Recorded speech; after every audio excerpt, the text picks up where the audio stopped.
Unit 9. Rescued. Listening 9.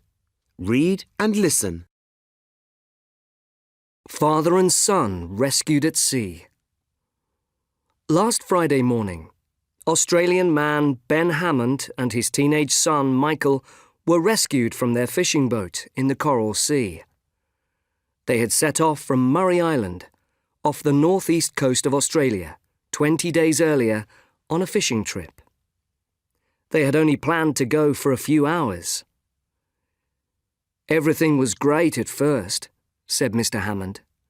"The weather was fine and the fishing was good. But then there was a sudden wind. We lost control and were sent out to sea. The wind was the beginning of a massive storm. After a few days, their boat ran out of fuel. They couldn't call for help because their mobile phones had no signal, so they turned them off to save the batteries. Rescuers had difficulty finding them because of the storm. However, the storm may have saved their lives." "It was lucky the weather was quite bad," said Michael. "If it hadn't rained, we wouldn't have had anything to drink. We only had 2 bottles of water to begin with." Over the next few weeks, they just tried to stay alive and well. They protected themselves from the sun by covering their heads. They managed to catch some fish, which they ate raw. And they drank the rainwater. Eventually, they discovered they had a mobile phone signal. They sent text messages to their family. The emergency services found them, and a rescue helicopter was sent to pick them up. They were taken to a clinic, where they were treated for sunburn and dehydration. Mr. Hammond had lost over 20 kilograms. He said, "I'm just happy to be alive." Helicopter rescues men on mountain.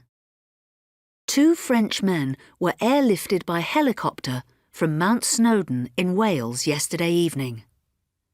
Luc Morel and Marc Dubois had set out in the morning when the weather had been good. They had reached the peak and were on their way back down. Unfortunately, at about 4 p.m, it had started to rain, and then the mist had come in. It was difficult to see, and Mark slipped and fell. "We wouldn't have gone if we had known about the bad weather," said Mark. "But we hadn't listened to the weather forecast."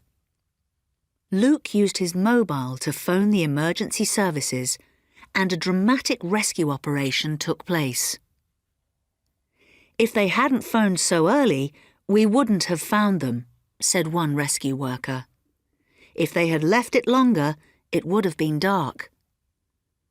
The rescue operation lasted for about 2 hours. Fortunately, Mark wasn't badly injured. They were both wet and tired, but they were well and happy to be back down.